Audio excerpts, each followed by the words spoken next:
xamante ne ëpp na la ko yàlla natal donc il va juste siéger comment dirais-je selon la légitimité du pouvoir divin bu boobaa mu joxe léegi keneen def ko. D'accord. Alors El Hadj ba léegi quand l'honorable député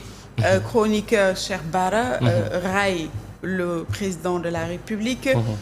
au début ay post la woon yu mu doon def sur Facebook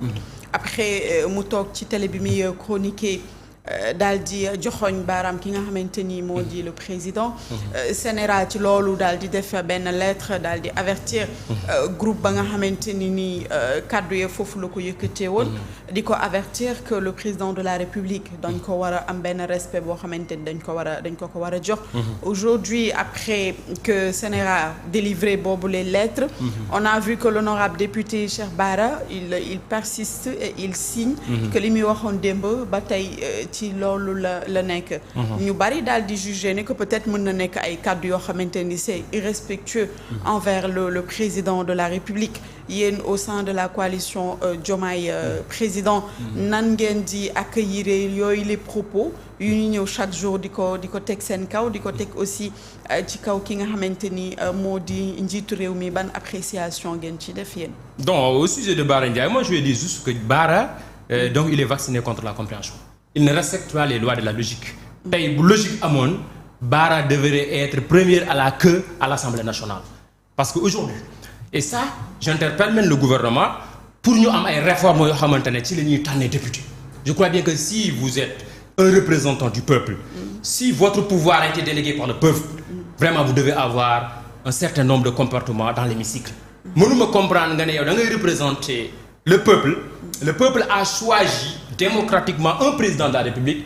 et yow nga mën a ñëw def le contraire taxaw bëgg a xotti xorma un président de la République. Je crois que vous avez trahi le peuple. Vous avez trahi même ceux qui ont voté pour que vous accédez à l'hémicycle.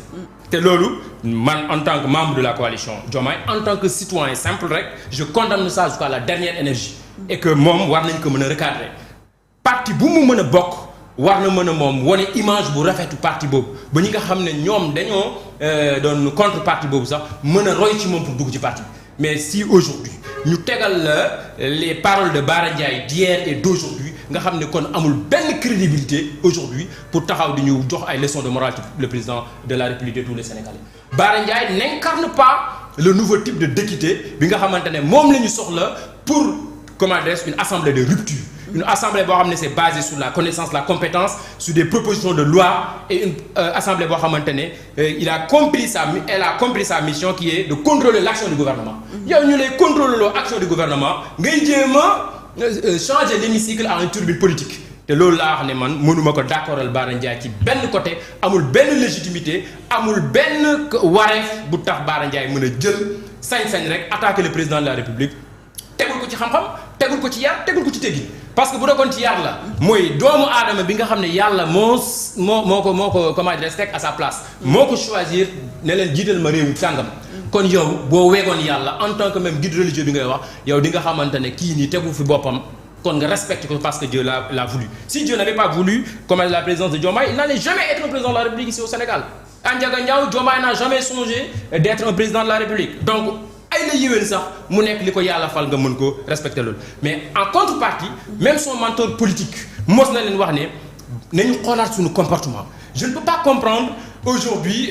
tu es de Pastef tu réclames la légitimité pour wax le président j'existe on n'existe pas devant un président de la République une fois la leen koy wax donc Bara fi ñu ko doon xaar aujourd'hui mooy mu mën a apporter ay solutions ou bien mu apporter ay propositions de loi fexe boo maanaam jafe-jafe yi nga xamante ne waa département am ñu ngi koy dund moom mu mënte duut baaram ku ne xam ne fii mbënd mi mu ngi doon sonal waa Touba soxla woon nañ la loolu ku ne xam na ne l'emploi des jeunes à Touba xale yi soxla nañu ko mbëkk mi ñi di dem Barcelone wala Barça ça voilà les questions pertinentes qu'on pouvait attendre de ces types de députés mais si aujourd'hui ñu ñuy indil ay débats personnels parce que diw moo fal diw j'ai le droit de l'attaquer loolu je dis que c'est ne pas comprendre la mission du député c'est ne pas comprendre ce qui vous a amené à l'Assemblée nationale c'est ne pas aussi respecter le serment d'un bon député un bon député est censé de respecter le peuple et non pas comment dirais-je de manquer du respect à son président de la République parce que tôt ou tard vous allez disparaître là-bas tey jii su assemblée defoon 2 ans rek président mën na ko dissoudre kan moo koy joxaati par comment dirais-je occasion mu dem taxawaat di xotti xorma le président de la République nit ñi li ñu soxla mooy ku leen représenter dignement surtout quand on est dans le monde rural. On a des problèmes yoo xam ne mënuñu ko wax président de la République yow yaa nekkal monde bi ci pencum ndaw réew mi fa nga xamante ne lañ fay càmbaree dina dem ci budget bi lañ fay càmbaree président de la République dina ko dégg ñeneen lañ ko dégg mais tey képp koo gis Bara jël ay paroles di ko wax ci président de la République dafay dar gémmiñam donc war na mën a xoolaat quand même recadrer boppam def benn autocritique de telle sorte que ces types de paroles waratu ko génne envers le président de tous les Sénégalais parce que il n'est pas seulement camarade de parti boo amee leneen loo koy wax bu ngeen demee ba seen parti seen école de parti mbala seen chaise nga toog wax ak moom en face à face mais dans l'hémicycle dans là où on règle les problèmes du pays et vous nous parlez des problèmes personnels là c'est manquer de respect à tous les Sénégalais surtout ceux à qui Diomaye administre. mais est-ce que mën nañ jàpp ci loolu que Cheikh Bara peut-être dañ ko yónni parce que ñu bari noonu lañ ko jàppee.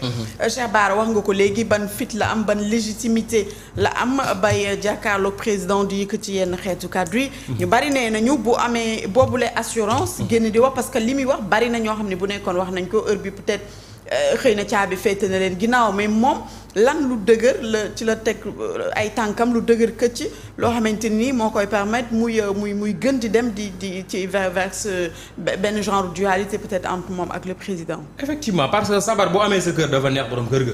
parce que vraiment ba mu ko njëkkee commencé bu fekkoon ne kilifa gi ci boppam. moo ne ko lii teg ko ci suuf. un président de la République mérite des respects un président de la République mérite ñu wekk ko un président de la République nekkul koo xam ne dañ koy foyee. Je crois bien que si Bara a été quand même interrompu au début dootu ko continuer def mbaa nga xam ne su ko continuer def ñu génnee ko ci parti bi parce que bokkul ci philosophie parti bi d'abord wax nañ ci fraternité donc quand même mënoon ton frère nga taxaw devant tout le monde devant le monde entier nga koy huer ou bien nga koy humilier et je crois que vous êtes en marge de la philosophie de votre parti je crois bien que dafa neex aujourd'hui c'est ndeyu mbill que Bara taxaw devant tout le monde à l'Assemblée nationale vouloir manquer le président de tous les Sénégalais du respect et je crois que il est temps de le recadrer parce que yu mel nii mooy tax keneen am beneen prof ndoll aussi de dal ci président de la République il ne faut pas croire que vous êtes député et que vous avez la légitimité de tout dire non bu fekkee moom comprendre lan mooy mission am il faudrait que partem tegaat ko ci yoon pour mën a wone image bu rafet parce que mënuloo ñu lay jiñ dëmb ngay soccoo yeelu liir tout le monde voilà vous fustige tout le monde vous critique aujourd'hui tu te permets même d'avoir d'être un an qui va subir tous les sons du monde. Je crois que Bara doit être recadré dans les plus brefs délais ou bien même parce que am na loo xam ne sax bu jàkkaarloo président de la République ñemewul quoi parce que aussi coow li mooy bëri nii rek président de la République du mbir moo xam ne mbirum neen la maqaama bu yàlla di joxe la bu dul dara nga rus yàlla ci cër bi mu cërale doomu aadama mais mënuloo quand même se réclamer quand même légitime d'un parti et du jour au lendemain être en marge de cette parti loolu borom parti ba la neex su neexoon borom parti bi tey muy le président Ousmane Sonko dafay arrêter loolu mu dakk sëkk mbala mu jël ay sanctions sévères parce que fii gis nañ ko fi avec l'ancien régime président Macky Sall c'est toutefois que benn ci ay comment dirais-je élect ki am partisan am wàcc yoon bi mu recadre nga bañ il prend une note pour vous dégager ku mel ni tey dem dikk ba mu fa amee problème daq dans les plus brefs délais loolu c'est pour au moins protéger l'image de votre parti mais aussi montrer que vous pouvez faire mieux vous pouvez dire mieux que les autres parce que quand on parle de rupture il ne faudrait pas que nit ñi alors di dem rupture boo xamante ne day wengal gaal gi mais rupture bu war a jubal gaal gi te jubal gaal gi nag mooy nga jub envers le président de la République jub envers tous les Sénégalais bu boobaa nga mën a bénéficier le respect de ceux qui vous ont amené à l'Assemblée nationale donc Bara doit arrêter. Bara doit arrêter très bien ba léegi bu ñu dellusee ci discours premier ministre du Sénégal moom